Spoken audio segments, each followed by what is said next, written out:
Hello students, स्वागत है आपका विजडम एकेडमी के यूट्यूब चैनल पे। यूजीसी नेट ज्योग्राफी जून के एग्ज़ाम के लिए, जून 2025 के एग्ज़ाम के लिए अपन कॉम्प्रिहेंसिव स्ट्रेटजी देखेंगे, जिसमें अपन detail syllabus analysis, UGC NET के द्वारा जो ज्योग्राफी का सिलेबस प्रोवाइड किया गया है उसमें यूनिट वाइज सिलेबस देखेंगे। लास्ट 5 ईयर्स में क्या कट ऑफ रही है, पीवाईक्यूज़ में कौन सी यूनिट से ज़्यादा क्वेश्चन आ रहे हैं, कितने कुछ क्वेश्चन आ रहे हैं, वो सब देखेंगे इसमें अपन। उसके साथ साथ मैं बताऊंगा अपना, जैसे मेरी जेआरएफ हुई है तो उसमें जेआरएफ में मेरी क्या स्ट्रेटजी रही थी और किस तरीके से मेरा स्कोर है वो 200 प्लस। मेरा मैंने 3 बार नेट का एग्जाम दिया तो तीनों बार मेरा स्कोर 200 प्लस ही रहा है, तो उससे रिलेटेड भी अपन इसमें देखेंगे। स्टार्ट करते हैं। सबसे पहले अपन एग्जाम पैटर्न क्या रहता है यूजीसी नेट का। पैटर्न में अपना 2 पेपर होते हैं, इसमें पेपर दोनों साथ में होते हैं, पेपर 1 और पेपर 2। इसको इस तरीके से क्लासीफाई किया गया है। पेपर एक ही दिन होता है आपका, एक साथ ही होता है। पेपर 1 में क्या रहता है, ये होता है अपना teaching and research aptitude. Teaching and research aptitude के 50 क्वेश्चन आते हैं। 50 क्वेश्चन होते हैं, एक क्वेश्चन 2 नंबर का होता है, तो ये 100 मार्क्स का होता है और इसमें अपने नेगेटिव मार्किंग नहीं होती है। दूसरा अपना सब्जेक्ट टेस्ट होता है। सब्जेक्ट टेस्ट जैसे ज्योग्राफी चूज करोगे तो ज्योग्राफी के उसमें 100 क्वेश्चन आएंगे, 200 नंबर का होगा। ये एक क्वेश्चन 2 नंबर का है तो 200 नंबर हो गए और इसमें भी नेगेटिव मार्किंग नहीं होती। सो ओवरऑल अपने एग्जाम पैटर्न में 150 क्वेश्चन आते हैं, 150 क्वेश्चन आएंगे और टोटल मार्क्स जो हो गए अपने 300 मार्क्स हो गए, और इसमें अपने नेगेटिव मार्किंग नहीं होती है। ये तीन चीजें अपने को ध्यान में रखनी है, नेगेटिव मार्किंग इसमें होती नहीं है। 300 नंबर का अपना पेपर होता है और इसी के बेस पे अपनी ओवरऑल जो फाइनल कट ऑफ आती है वो 300 नंबर है, उसके बेस पे अपनी फाइनल कट ऑफ निकलती है। अभी अपन देखते हैं, जैसे यहाँ हमें अपने देखा कि यहाँ पे अपना 100 मार्क्स तो होते हैं पेपर 1 के और 200 मार्क्स होते हैं पेपर 2 के। अब ज्योग्राफी में आप एक लिमिट तक ही सही कर पाओगे कि ये तो है नहीं कि आप 100 क्वेश्चंस में से आप 85-90 क्वेश्चन सही कर लोगे, तो ये पॉसिबिलिटी नहीं है। और अपनी जेआरएफ की कट ऑफ 200 प्लस रहती है, तो इसके लिए हमारा साथ में टारगेट रहना चाहिए कि पेपर 1 में भी हम अच्छे से अच्छा स्कोर कर सके। जैसे मैंने 3 बार नेट दिया तो मेरा एक बार जो पेपर 1 है इसमें मेरे स्कोर आया था 43 क्वेश्चन सही थे मेरे 50 में से, यानी मेरा ओवरऑल स्कोर था 86। मैक्सिमम मैंने पेपर 1 में जो स्कोर किया था 86 किया है, और मिनिमम मेरा रहा था 74। 74 माने 37 क्वेश्चन मैंने इसमें सही किए थे। सो 37 से 43 बहुत अच्छा स्कोर होता है आपका पेपर 1 में, इतने क्वेश्चन इजीली करेक्ट कर पाना। सो इससे रिलेटेड मैं आपको पेपर 1 का सिलेबस जब डिस्कस करेंगे उससे अलग से आपको स्ट्रेटेजी बता दूंगा। पेपर 2 में आपके मिनिमम ये रहता है कि 55 से 60 क्वेश्चन सही होने ही होने चाहिए। इससे अगर आप बिलो चले जाते हो तो उसके बाद आपका नेट होना भी मुश्किल हो जाता है। जैसे यहाँ पे मैं दिखाता हूँ आपको, मेरा मेरा जो स्कोर रहा था, ये मेरी जो जेआरएफ हुई है वो यूजीसी नेट दिसंबर 2023 वाले में हो गई थी जेआरएफ। सो इसमें मेरे 74 नंबर आए थे पेपर 1 में, यानी 37 क्वेश्चन पेपर 1 में करेक्ट हुए थे मेरे। वहीं जो ओवरऑल देखे तो qualified for JRF and assistant professor. तो ये चीज़ मैं आपको दिखाना चाह रहा था कि पेपर 1 का भी इसमें अच्छा खासा रोल रहता है, इसको आप इग्नोर नहीं कर सकते। थोड़ा सा ही अगर आप इसमें पढ़ के चले जाते हो तो आपकी जेआरएफ इजीली क्लियर हो सकती है, सिर्फ आप पेपर 1 पे फोकस करके। ज्योग्राफी पे अगर अपन ज़्यादा फोकस करते हैं तो उससे ये अपना है कि नेट तो हो जाती है, जेआरएफ में हर बार के बच्चे जैसे स्टूडेंट्स का आता है मेरे पास मैसेज कि जेआरएफ नहीं हो पाती, तो उसका एक रीज़न ये रहता है कि आप पेपर 1 पे ज़्यादा फोकस नहीं कर रहे होते। ट्रेंड देखिए अपन कट ऑफ का, तो ये अपना है जून 2024 और दिसंबर 2021-22, यानी दिसंबर 2021 से 2024 तक के जितने भी एग्जाम्स हुए अपने यूजीसी नेट के, अब तक टोटल 5 एग्जाम्स हुए थे, 4 एग्जाम्स हुए, 5 हुए थे, 4 एक में अपना परसेंटाइल वाला सिस्टम आया था तो उसकी कट ऑफ मैंने यहाँ पे लगाई नहीं है। मार्क्स वाली जो जो कट ऑफ थी वो यहाँ पे अटैच कर रखी है। इसमें अगर देखें तो जून 2024 में जनरल के लिए, जनरल की जो नेट की कट ऑफ थी 180 नंबर थी, जेआरएफ की 204 नंबर थी। दिसंबर 2023 में जेआरएफ की कट ऑफ 188 नंबर थी। जून 2023 में 208 नंबर थी। और दिसंबर 21 और जून 22 वाला मर्ज हुआ था सेशन, तो उसकी कट ऑफ थी 202। तो इसमें अगर आप देखें तो अगर जनरल के कैंडिडेट है तो जनरल में आपकी ओवरऑल कट ऑफ, ये वाला जो दिसंबर 2023 वाला था ये पेपर बहुत ज़्यादा टफ आया था, इसलिए इसमें ओवरऑल सारी कैटेगरीज की कट ऑफ डाउन गई थी। बाकी अपन तीनों सेशन का देखें तो 200 प्लस कट ऑफ है, 200 प्लस क्या 210 प्लस कट ऑफ आपकी। यहाँ पे देखो 204 कट ऑफ थी, यहाँ 208 थी, यहाँ 202 थी। सो अगर आप जनरल कैटेगरी से हो तो आपका टारगेट रहना चाहिए मिनिमम 200 प्लस तो होना ही चाहिए। अगर पेपर थोड़ा सा टफ होता है तो आप 200 के अंडर में हो तो थोड़ी कट ऑफ नीचे आ सकती है, बाकी ओवरऑल 200 प्लस तो होना चाहिए। और जहाँ तक हो सके 210 प्लस तो आपका एकदम सेफ होता है कि अगर आप 210 प्लस नंबर ला रहे हो तो आपकी जेआरएफ में आपको फिर सोचना ही नहीं है कि रिजल्ट देखना है या नहीं है। बाकी 210 प्लस जनरल में आपको टारगेट करना करके चलना चाहिए। ओबीसी में जेआरएफ की कट ऑफ 194 थी जून 2024 में। दिसंबर में 178 थी। जून 2023 में 196 थी और यहाँ पे 186 थी। सो ओवरऑल इसमें भी अगर अपन देखते हैं ओबीसी में क्या ट्रेंड है, ओबीसी में अपना रहा है, ओबीसी में ओवरऑल 190 प्लस है। 190 प्लस हो तो ये आपकी जेआरएफ के चांसेस होते हैं, उससे कम में है तो आपका सिर्फ नेट क्लियर होगा। ईडब्ल्यूएस का देखते हैं, ईडब्ल्यूएस में 198 थी जून में, फिर दिसंबर वाले में 180 थी, जून वाले में 200 थी और ये मर्ज वाले में 192 थी। सो ईडब्ल्यूएस का भी सेम ही ट्रेंड है अपना। ये दो सेशन अपर देखी तो 200 तक है ऑलमोस्ट, यानी 190, ईडब्ल्यूएस का अपना आ जाता है 200 पे। अगेन अपना जनरल और ईडब्ल्यूएस में थोड़ा सा ही फर्क रहता है, 3-4 क्वेश्चन का डिफरेंस रहेगा आपका। तो अगर जनरल की 206 या 208 जा रही है तो ईडब्ल्यूएस की 200 पे आ जाएगी, और जनरल की 200 पे आ रही है तो ईडब्ल्यूएस की 196 194 पे आ जाती है। फिर देखते हैं एससी का, एससी की 184 160 164 184 176। तो ओवरऑल इसमें अपन एवरेज निकाल सकते हैं 180 प्लस। 180 प्लस एससी से हो तो आपका इजीली जेआरएफ हो सकता है। फिर एसटी में 176 172 176 168। सो एसटी में आपका 176 प्लस हो गया।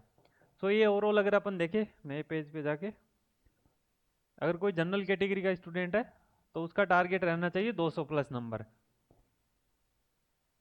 ओबीसी है तो 196 plus, EWS again 196 plus, SC के लिए आपका 180 प्लस और एसटी के लिए 170 या 176 जो ट्रेंड है। ये आपका टारगेट रहना चाहिए अपनी कैटेगरी के हिसाब से कि मिनिमम आपको इतना स्कोर अगर आप कर पाते हो तो आपकी जीआरएफ इजीली क्लियर हो जाएगी। ये अपन ने देख लिया कट ऑफ से रिलेटेड। अभी अपन देखते हैं सिलेबस। सिलेबस में क्या क्या दे रखा है। यूजीसी नेट ज्योग्राफी का सिलेबस देखेंगे। पेपर 1 का मैंने आपको बताया कि उसके लिए अलग से सिलेबस का एनालिसिस करके उसका अलग से क्लास अपलोड कर दी जाएगी, और उसमें जो भी पीवाईक्यू ट्रेंड है वो सब भी बता दिया जाएगा। पीवाईक्यूज के लिए जो ज्योग्राफी के पीवाईक्यूज है, ज्योग्राफी के 2018 से 2024 तक के जितने भी पीवाईक्यूज है उसकी ऑलरेडी आपको चैनल पे एक प्लेलिस्ट मिल जाएगी, जिसमें ईयर वाइज सारे पेपर कंप्लीट एक एक घंटे की क्लास में कवर कर रखे हैं। टोटल 12 क्लासेज अपलोडेड है, जहाँ पे आप पूरा कंप्लीट पीवाईक्यू यहाँ से रिवाइज कर सकते हो, और यहाँ से आप ये भी देख सकते हो कि कौन किस तरह के क्वेश्चन आ रहे हैं, इजी क्वेश्चन आ रहे हैं, टफ क्वेश्चन आ रहे हैं तो किस तरह के टफ क्वेश्चन आते हैं उसमें, वो सब चीज़ें यहाँ से एनालाइज कर सकते हो। सिलेबस में अपनी टोटल 10 यूनिट्स दे रखी है यूजीसी नेट के सिलेबस में। पहली है जियोमॉर्फोलॉजी, फिर है क्लाइमेटोलॉजी, फिर ओशिनोग्राफी, ज्योग्राफी ऑफ इन्वायरमेंट। इस सेक्शन को अपन कवर करते हैं फिजिकल ज्योग्राफी में। हिंदी में हो गया भौतिक भूगोल। हिंदी में देखें तो भू आकृति विज्ञान हो गया, जलवायु विज्ञान हो गया, समुद्र विज्ञान हो गया और पर्यावरण भूगोल हो गया। तो ये अपना हो गया फिजिकल ज्योग्राफी या भौतिक भूगोल। फिर है अपना पॉपुलेशन एंड सेटलमेंट ज्योग्राफी, जनसंख्या और आवास अधिवास भूगोल। Geography of economic activities and regional development, आर्थिक गतिविधि और क्षेत्रीय विकास से संबंधित। Cultural social and political geography, सांस्कृतिक सामाजिक एवं राजनीतिक भूगोल। Geographical thought, geographic techniques, geography of India. So ये अपना फिर आ जाता है ह्यूमन ज्योग्राफी से related, population settlement, geography of economic activities, cultural social and political geography. ये ह्यूमन का पार्ट हो जाता है अपना ह्यूमन ज्योग्राफी में। ज्योग्राफिकल थॉट ये अपने को सेपरेटली पढ़ना पड़ता है, ज्योग्राफिकल थॉट की सेपरेट बुक्स भी आती है, वो आगे सिलेबस के साथ मैं आपको बता दूंगा। ज्योग्राफिकल टेक्निक्स ये अपना जो प्रैक्टिकल ज्योग्राफी अपन पढ़ते हैं ग्रेजुएशन पोस्ट ग्रेजुएशन में उससे रिलेटेड पोर्शन है इसमें। जैसे रिमोट सेंसिंग होता है, जीआईएस होता है, कार्टोग्राफी, थीमेटिक कार्टोग्राफी, स्टैटिस्टिक्स, ये सब अपना आता है ज्योग्राफिकल टेक्निक्स में। फिर है geography of India. Geography of India में अपना भारत का भूगोल जो है उससे रिलेटेड सारा सिलेबस इसमें दे रखा है। तो ये अपनी ओवरऑल 10 यूनिट्स होगी। टारगेट हमारा क्या रहना चाहिए, टारगेट रहना चाहिए कि आप इसको 2 पार्ट में डिवाइड कर लो। प्रैक्टिकल ज्योग्राफी वाले पोर्शन को एक बार इग्नोर कर सकते हो, प्रैक्टिकल ज्योग्राफी वाले पोर्शन को एक बार इग्नोर कर सकते हो। बाकी अगर अपन देखें तो ये 4 सेगमेंट है इसमें। एक हो गया अपना फिजिकल ज्योग्राफी, अलग से लिख के बताता हूँ। एक तो अपना इसमें हो जाता है फिजिकल ज्योग्राफी, दूसरा इसमें आ गया ह्यूमन ज्योग्राफी, तीसरा सेपरेट डिवीजन अपना होगा ज्योग्राफिकल थॉट का, और फोर्थ हो जाएगा ज्योग्राफी ऑफ इंडिया का। फिफ्थ इसमें प्रैक्टिकल हो गया, या ज्योग्राफिकल टेक्निक्स का जो पार्ट है। अब प्रैक्टिकल का इतना पढ़ने का ज़्यादा फायदा होता नहीं है, क्योंकि बहुत सारी डिटेल्स आपको पढ़नी पड़ेगी। इससे रिलेटेड अगर यूट्यूब पे ही हम आपको इससे रिलेटेड कंटेंट प्रोवाइड कर देंगे, जिसमें कुछ मैराथन क्लासेस होगी, जिससे आपका लास्ट मिनट रिवीजन हो जाएगा। बाकी अब अगर देखें तो ज्योग्राफी ऑफ इंडिया आप इजीली कवर कर सकते हो। नॉर्मल कोई भी बुक, जैसे माजिद हुसैन की बुक आती है, उसके अलावा खुल्लर की बुक आती है, तो इसके थ्रू आप ज्योग्राफी ऑफ इंडिया कवर कर सकते हो। ज्योग्राफिकल थॉट कवर करना सबसे इंपॉर्टेंट है। ज्योग्राफिकल थॉट,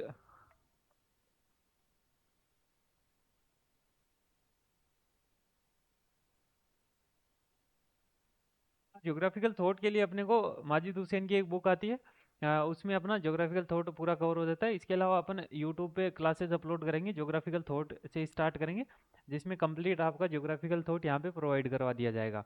बाकी देखें तो फिजिकल एंड ह्यूमन ज्योग्राफी, इसमें से आप एक चूज करो, या तो फिजिकल या ह्यूमन, और उस पार्ट को अच्छे से कवर कर लो। जैसे फिजिकल अगर आप बहुत अच्छे से कवर कर लेते हो, उसके बाद ह्यूमन का आप थोड़ा थोड़ा पार्ट कवर कर लो, जिससे कि आपका मेजर सिलेबस अच्छे से कवर हो जाए। कुछ यूनिट्स आपको बहुत अच्छे से प्रिपेयर करनी पड़ेगी, तभी आप इसमें अच्छा स्कोर कर सकते हो। अभी अपन यूनिट वाइज सिलेबस देख लेते हैं। यूनिट वाइज में देखें तो पहला जियोमॉर्फोलॉजी। जियोमॉर्फोलॉजी में अपना कॉन्टिनेंटल ड्रिफ्ट थ्योरी है, प्लेट टेक्टोनिक्स है, इंडोजेनेटिक एक्सोजेनेटिक फोर्सेस है, डेन्यूडेशन एंड वेदरिंग है, जियोमॉर्फिक साइकिल है, डेविस और पेंग का साइकिल पढ़ना होता है इसमें अपने को, theories and process of slope development. फिर अर्थ मूवमेंट है, जिसमें अपने को सिस्मिसिटी यानी अर्थक्वेक से related, folding faulting and वल्केनिसिटी volcano से रिलेटेड। फिर है landform occurrence and causes of geomorphic hazard, earthquake volcano और लैंडस्लाइड अवलांचे, ये सब अपने को जियोमॉर्फोलॉजी में कवर करना होता है। बेसिकली इसमें अपने को मेन जो थ्योरीज है अपनी, continental drift theory, plate tectonic, endogenetic exogenetic forces है, इससे रिलेटेड। नीचे हिंदी में सिलेबस दिया है। इसकी पीडीएफ आपको टेलीग्राम चैनल पे मिल जाएगी, वहाँ से आप डाउनलोड करके पीवाईक्यू का जो भी अपनी पीवाईक्यू में कट ऑफ रही है वो सब मिल जाएगी। बाकी पीवाईक्यू के पेपर भी आपको टेलीग्राम चैनल पे मिल जाएगी। टेलीग्राम चैनल का लिंक नीचे डिस्क्रिप्शन में दे रखा है।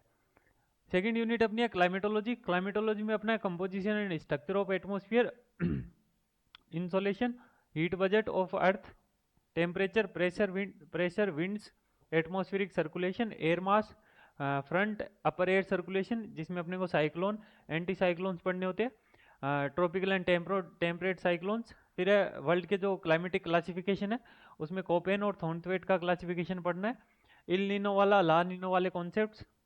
उसके बाद अपने को पढ़ना है मेट्रोलॉजिकल हेजार्ड्स। मेट्रोलॉजिकल हेजार्ड्स में जैसे साइक्लोन्स हो गए, thunder storm, tornado, hail storm, heat and cold waves, drought and cloud burst, glacier lake outburst, floods, climate change, evidence and causes of climate change. तो ये सब अपना हो गया क्लाइमेटोलॉजी का सिलेबस। नेक्स्ट यूनिट अपनी है ओशिनोग्राफी। ओशिनोग्राफी का सिलेबस सबसे सिंपल है, 3-4 यूनिट है इसमें, और इसको आप इजीली 2 से 3 घंटे में कवर कर सकते हो। ओशिनोग्राफी की एक कंबाइन क्लास हम अपलोड कर देंगे जल्दी, जिसमें आपका 3 से 4 घंटे में कंप्लीट ओशिनोग्राफी उसमें आपको कवर करवा दी जाएगी। जैसे इसमें रिलीफ ऑफ ओशियंस पढ़ना है, फिर कंपोजिशन, कंपोजिशन में टेम्परेचर, डेंसिटी एंड सेलिनिटी, इन इससे रिलेटेड जो भी ट्रेंड है वो सब अपने को पढ़ना होता है, कि कौन से रीजन में ज़्यादा टेम्परेचर है, कौन से में कम है, सेलिनिटी कहाँ या हाई पाई जाती है, वो सब। फिर है सर्कुलेशन में, सर्कुलेशन ये सबसे इंपॉर्टेंट टॉपिक है अपना, cold and warm current, waves और टाइड। टाइड से रिलेटेड 3 थ्योरीज है, वो अपने को पढ़नी है। वेव और कोल्ड और हॉट करंट्स या वार्म करंट्स, वो सब पढ़ने अपने को। Sea level change, hazards, tsunami and cyclones, ये अपना हो गया ओशिनोग्राफी से रिलेटेड। हिंदी मीडियम वालों के लिए नीचे लिख रखा है सिलेबस, यहाँ से आप रीड कर लेना। नेक्स्ट है ज्योग्राफी ऑफ इन्वायरमेंट। इन्वायरमेंट के लिए मैं आपको सजेस्ट करूंगा कि जो भी इन्वायरमेंट में करंट से रिलेटेड टॉपिक होता है, एक तो अपना बेसिक इन्वायरमेंट हो गया, जिसमें इकोसिस्टम से रिलेटेड, इकोसिस्टम का जो ज्योग्राफिक क्लासिफिकेशन है वो पढ़ना होता है अपने को। फिर है human ecology, functions, trophic level, energy flow, cyclone cycles, geochemical cycle, carbon nitrogen oxygen cycle, food chain, food web, ecological pyramids, human interaction and impact. तो ये सब अपना हो गया बेसिक जो थ्योरी पार्ट होता है इन्वायरमेंट में। जो अपन 11th के एनसीईआरटी में भी इससे रिलेटेड कुछ चैप्टर्स दे रखे हैं। बाकी यूपीएससी से रिलेटेड जितना भी इन्वायरमेंट का सिलेबस है, उसमें आपको शुरू की 3-4 यूनिट में यही सब दिया होता है। उसके बाद का जो पार्ट है ये अपना आ जाता है करंट से रिलेटेड। इसमें क्वेश्चन आता है करंट से रिलेटेड, करंट में जो भी इवेंट चल रही है, कोई एग्रीमेंट हो रहा है, उससे रिलेटेड क्वेश्चन। ये आप पीवाईक्यू वाली क्लास में देखना, वहाँ पे आपको इन्वायरमेंट से रिलेटेड क्वेश्चंस मिल जाएंगे। नेक्स्ट अपना पॉपुलेशन एंड सेटलमेंट, इसका सिलेबस अपना थोड़ा लेंदी है पॉपुलेशन और सेटलमेंट का। पॉपुलेशन में अपने को पॉपुलेशन डेटा, जिसमें सेंसस, सैंपल सर्वे और वाइटल स्टैटिस्टिक्स और डेटा रिलायबिलिटी एंड एरर, इससे रिलेटेड जो कॉन्सेप्ट्स है वो पढ़ने होते हैं। उसके बाद इसमें वर्ल्ड पॉपुलेशन डिस्ट्रीब्यूशन, डिस्ट्रीब्यूशन में measures, patterns and determinants, world population growth, pre historic to modern period, population growth से रिलेटेड वर्ल्ड में क्या ट्रेंड है। Demographic transition theory, theories of population growth, जैसे माल्थस की थ्योरी है, सेडलर की theory है और रिकार्डो की थ्योरी है। ये 3 थ्योरीज अपने को पढ़नी होती है। अगर ये सिलेबस आप अच्छे से कवर करते हो तो साथ में आपका जो असिस्टेंट प्रोफेसर का जिस भी स्टेट का एग्जाम होता है उसमें भी आपको ऑलमोस्ट सेम ही सिलेबस मिलता है। इसलिए आपकी यूजीसी नेट के साथ साथ असिस्टेंट प्रोफेसर की भी तैयारी हो जाती है, अगर आप अभी से इसके अच्छे से शॉर्ट नोट्स वगैरह बना के रखे हो और टॉपिक को डिटेल में कवर कर लो। फिर इसमें अपना फर्टिलिटी एंड मोर्टेलिटी एनालिसिस, जिसमें indices, determinants and world patterns वगैरह पढ़ने हैं। माइग्रेशन से रिलेटेड जो थ्योरीज है वो सब कवर करनी है इसमें। नेक्स्ट यूनिट अपनी होगी सेटलमेंट ज्योग्राफी। सेटलमेंट में अर्बन और रूरल सेटलमेंट से रिलेटेड ज्योग्राफी में जितने भी कॉन्सेप्ट है वो सब इसमें पढ़ने हैं। इसमें अपने को मेजर जो फोकस करना है वो थ्योरीज पे करना है। जैसे अर्बन जो थ्योरीज है अर्बन ज्योग्राफी से रिलेटेड, सेंट्रल प्लेस थ्योरी होगी, रैंक साइज रूल वाला कॉन्सेप्ट, प्राइमेट सिटी का कॉन्सेप्ट, क्रिस्टोलर और लॉस वाली थ्योरी होगी, इंटरनल स्ट्रक्चर ऑफ सिटीज। फिर अपना एक Ullman, Harris and Ullman and Hoyt का मॉडल है, वो सब concept of mega cities, global cities and edge cities. तो ये सब अपने को अर्बन ज्योग्राफी से रिलेटेड जितने भी कॉन्सेप्ट है वो सब इसमें कवर करने होंगे। नेक्स्ट यूनिट अपनी है geography of economic activities and regional development. Economic geography में अपने को वही primary activities, secondary activities, tertiary activities, इससे रिलेटेड कॉन्सेप्ट पढ़ने हैं। नेक्स्ट अपनी यूनिट है एग्रीकल्चर ज्योग्राफी।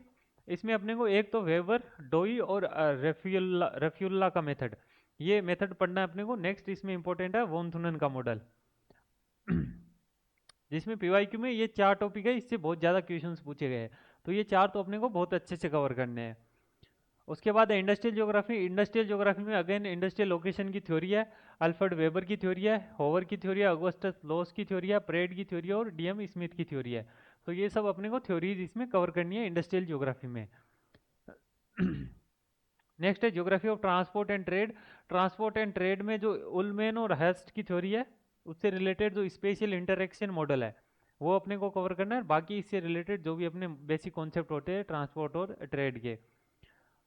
फिर है रीजनल डेवलपमेंट। रीजनल डेवलपमेंट में typology of regions, formal and functional regions, world regional disparities.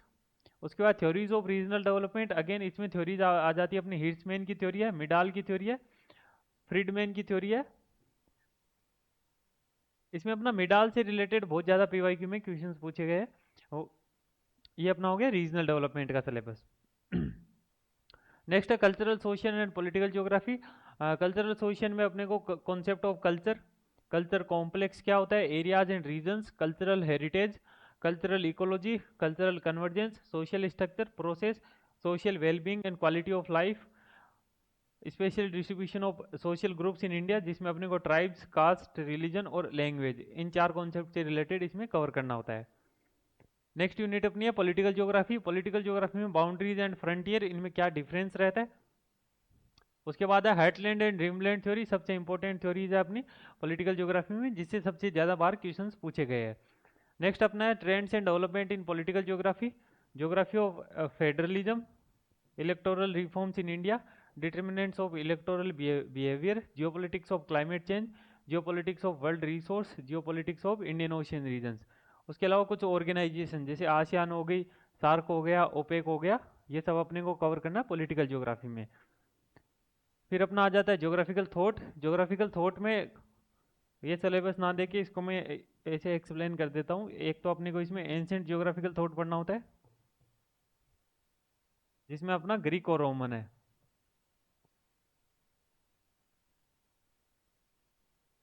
फिर मिडाइवल, जिसको अपन डार्क एज बोलते हैं, इसमें अपने को अरब ज्योग्राफर से रिलेटेड पढ़ना है। उसके बाद अपना प्री मॉडर्न आता है या फिर क्लासिकल पीरियड अपन बोलते हैं उसको।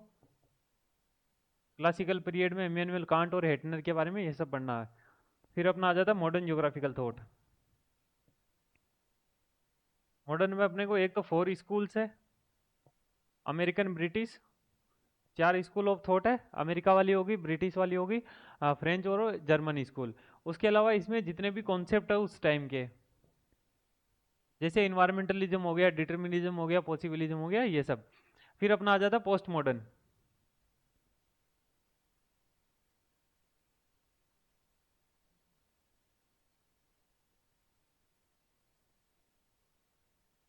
फिर अपना इसमें 5th पार्ट हो जाता पोस्ट मॉडर्न का।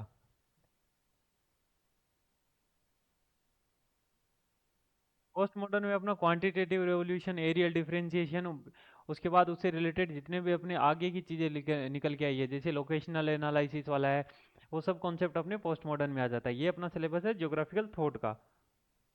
नेक्स्ट अपन इसमें देखते हैं ज्योग्राफिकल टेक्निक्स। ज्योग्राफिकल टेक्निक्स को अलग अगेन मैं डिवाइड कर देता हूँ अलग अलग सब्जेक्ट में। एक अपना इसमें टेक्निक में होता है कार्टोग्राफी। कार्टोग्राफी में अपने को मैप से रिलेटेड पढ़ना होता है, मैप और स्केल से रिलेटेड।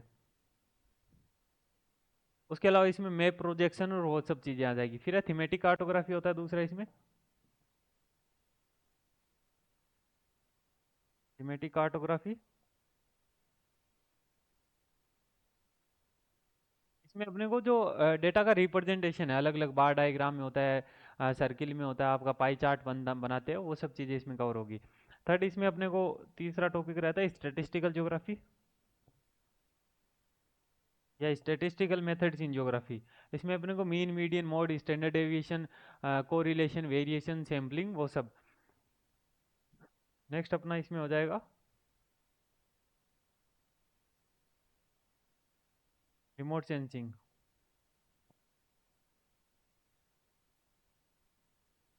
और फोर्थ फिफ्थ अपना है जीआईएस।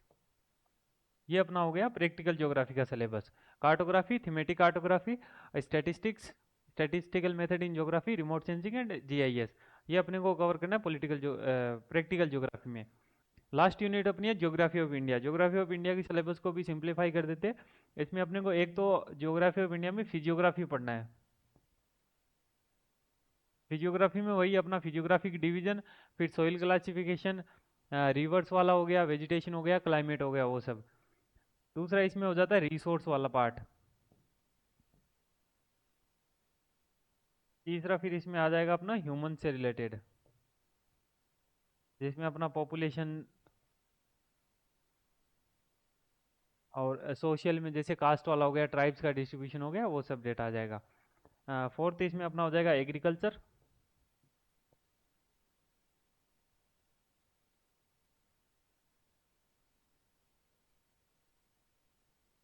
और फिफ्थ हो जाएगा इंडस्ट्री से रिलेटेड।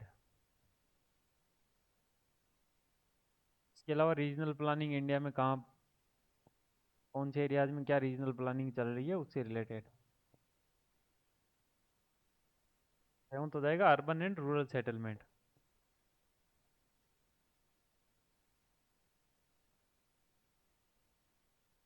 ये हो गया ज्योग्राफी ऑफ इंडिया का सिलेबस का क्लासिफिकेशन, जिसमें मेन अपनी को फिजियोग्राफी का पढ़ना होता है, इसी से सबसे ज़्यादा क्वेश्चन आते हैं। उसके बाद रिसोर्स, ह्यूमन, पॉपुलेशन, इस तरीके से अपना हो गया सिलेबस कवर। अब सिंप्लीफाई जो कर रखा है मैंने वो यूनिट दोबारा बता देता हूँ। ज्योग्राफी ऑफ इंडिया, अब आप डायरेक्टली ऐसे सिलेबस देखोगे तो समझ में नहीं आएगा, एक पेज का सिलेबस है कि क्या पढ़ना है क्या नहीं पढ़ना है। इसी को अगर अपन यूनिट वाइज देखते हैं अगेन सब क्लासीफाई करके, तो ईजी हो जाता है कि अच्छा फिजियोग्राफी पढ़ना है, रिसोर्स पढ़ना है, ह्यूमन से रिलेटेड पढ़ना है, एग्रीकल्चर इंडस्ट्री पढ़ना है। इससे पहले अगर अपन देखें तो प्रैक्टिकल वाला पार्ट जो अपने प्रैक्टिकल में डायरेक्ट अगर ऐसे देखें तो ये अगेन एक पेज का सिलेबस है, समझ में ही नहीं आएगा। तो इसको क्लासीफाई करके 4 पार्ट्स में अपने डिवाइड कर दिया, 5 पार्ट्स में, cartography, thematic cartography, statistics, remote sensing, GIS. अब इनसे रिलेटेड जो भी टॉपिक्स है वो इसके साथ में टाइप करके फिर आपको चैनल पे प्रोवाइड कर दूंगा, टेलीग्राम चैनल पे, वहाँ से आप डाउनलोड कर लेना ताकि आपको इजीली समझ में आ जाएगी एक्चुअल में पढ़ना क्या है। ज्योग्राफिकल थॉट, ज्योग्राफिकल थॉट में अगेन डायरेक्ट देखो तो समझ में नहीं आता, वहीं अगर इसको हम टाइमलाइन के अकॉर्डिंग क्लासीफाई करेंगे, एंशियंट में अपने को ये दो चीज़ पढ़ने हैं, मिडाइलो में ये पढ़ना है, फिर प्री क्लासिकल, मॉडर्न और पोस्ट मॉडर्न वर्ल्ड। तो इससे रिलेटेड अपना हो गया ज्योग्राफिकल थॉट का सिलेबस। बाकी सब अपना ज़्यादा डिटेल में सिलेबस है नहीं, तो यूनिट वाइज है वो सब यहाँ पे कवर करवा ही दिया है। कट ऑफ एक बार आप फिर से देख लेना, आप जिस भी कैटेगरी में हो उसके अकॉर्डिंग फिर आपको वही टारगेट लेके चलना। आपका जून नेक्स्ट अपना होगा जून 2025 में होगा जो भी यूजीसी नेट का एग्ज़ाम होगा। दिसंबर वाले का रिजल्ट अभी तक आया नहीं है, तो उसकी जो भी कट ऑफ होगी वो अगेन वहाँ पे आपको अपडेट करवा दी जाएगी टेलीग्राम चैनल पे और यूट्यूब चैनल पे भी कि इस बार क्या कट ऑफ रही है। प्रीवियस ईयर की कट ऑफ मैंने आपको बता दी है। इसके अलावा अगर आपके कोई डाउट हो तो आप वीडियो के नीचे कमेंट करके बता सकते हो, हम आपकी पूरी हेल्प करेंगे।